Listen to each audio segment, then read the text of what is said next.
Episode की start में हम कुछ लोगों को देखते हैं जो सभी उस लड़की के फैमिली मेम्बर्स को पकड़े हुए होते हैं, जिसके अंदर ही वो सबसे खास तरीके का ब्लड है और उस ब्लड की मदद से ही उस बीस्ट को पावरफुल बनाया जा सकता है। और ये सारे लोग उसी लड़की के फैमिली मेम्बर्स हैं जिसे वांग ने बचाया था। तब वो सारे लोग उस लड़की के फैमिली मेम्बर्स को एक केमिकल के अंदर डालने की कोशिश करते हैं ताकि उन सभी को मार कर उनका ब्लड ले सके और उस ब्लड की मदद से ही उस बीस्ट को पावरफुल बनाकर उसे अपने कंट्रोल में कर लेंगे।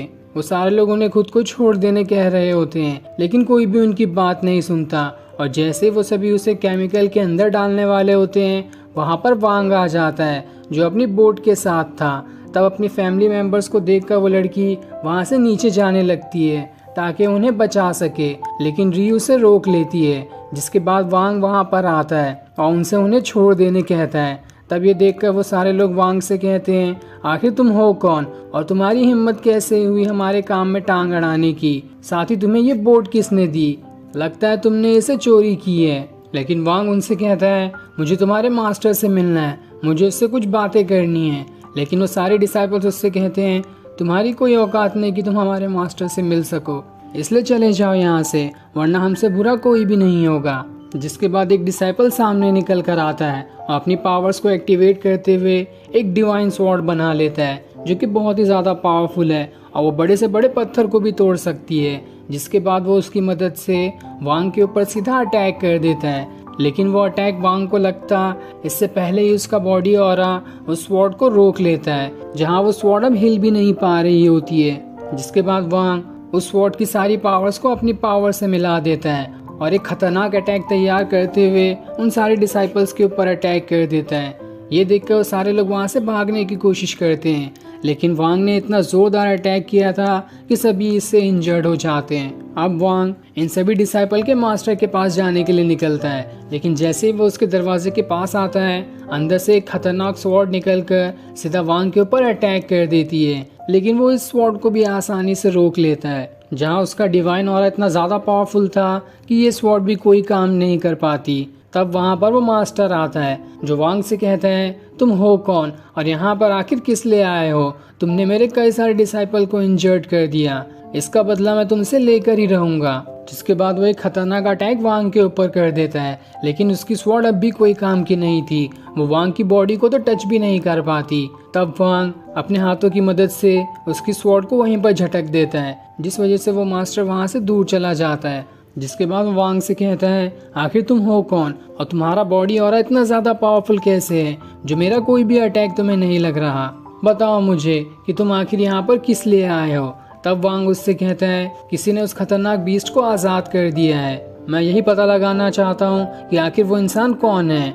मुझे तुम पर शक था, इसलिए मैं तुमसे बात करने के लिए आया था। ये सुनकर वो मास्टर भी हैरान हो जाता है और अपने आप में कुछ खुसफुसाने लगता है। ये सुनकर वांग को शक हो जाता है कि जरूर इसे कुछ ना कुछ उसके बारे में मालूम है। जिसके बाद वो मास्टर वांग से कहता है, तुमने मेरे कई सारे डिसाइपल को चोट पहुंचाई है और अगर ये बात किसी को मालूम पड़ी कि मेरे डिसाइपल इतने आसानी से तुम्हारे अटैक से हार गए तो मेरे सेट की कितनी ज्यादा बेइज्जती होगी, इसलिए मैं तुम्हें जिंदा नहीं छोड़ूंगा।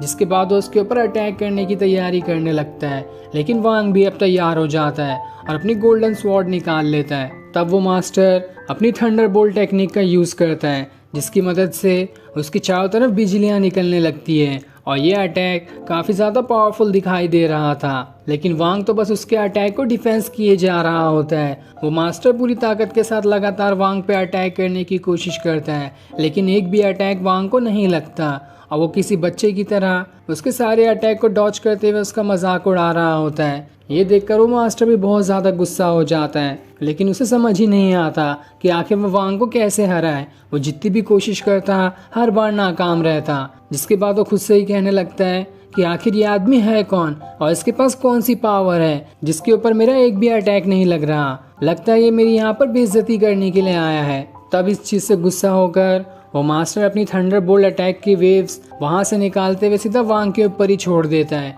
जो वांग को लग नहीं वाली थी। लेकिन वांग अपने स्वॉर्ड को इस तरह से घुमाता है कि वो सारे के सारे वेव्स चुटकियों में गायब हो जाते हैं और वहां पर एक जोरदार धमाका भी हो जाता है। और इस खतरनाक अटैक की वजह से वो मास्टर वहां से दूर जाकर गिरता है, जहां उसके हाथ में भी अब चोट लग चुकी थी। जिसके बाद वांग अपने स्वॉर्ड की वेव निकालकर एक जोरदार अटैक वो मास्टर पे कर देता है। लेकिन इस अटैक से वो मास्टर तो बच जाता है, लेकिन उसके पीछे का पहाड़ ही टूट जाता है, जो देखकर वो मास्टर एकदम ज़्यादा ही हैरान था कि ये पहाड़ तो 10,000 सालों से यहाँ पर है, जिससे आज तक कोई हिला तक नहीं पाया। लेकिन इस वांग के तो एक ही अटैक की मदद से ये पहाड़ चकनाचूर हो गया। जिसके बाद वांग उस मास्टर से आखिरी बार पूछता है कि बताओ मुझे कि तुम उस बीस्ट के बारे में क्या जानते हो, वरना अगली बार उस पहाड़ की जगह तुम होगे। तब वो मास्टर उसे सारी बात बताता है कि सारे बड़े बड़े क्लान्स के लोग उस बीस्ट को अपने पास रखना चाहते हैं ताकि उसे ज़्यादा पावरफुल बनाकर अपने कंट्रोल में कर सके, जिस वजह से उनका क्लान सबसे ज़्यादा पावरफुल बन जाएगा। लेकिन जो भी इस चीज़ में नाकाम रहेगा, उस बीस्ट के ऑरा के अंदर वो ही जलकर ख़त्म हो जाएगा। तब ये सुनकर वांग कहता है, मुझे इसमें अब शक हो रहा है कि इस चीज़ में मैजिक क्लाउड का हाथ है। अब मैं वहाँ जाकर चेक करता हूँ कि वहाँ पर वो बीस्ट है कि नहीं। और फिर थोड़ी देर बाद वांग वहाँ से मैजिक क्लाउड सेट के अंदर आ जाता है ताकि यहाँ पर उस बीस्ट को ढूंढ सके। तभी उसे वहाँ पर उस बीस्ट का ऑरा महसूस होने लगता है। और ये सीन दिखाते ही ये एपिसोड यहीं एंड हो जाता है। Thanks for watching.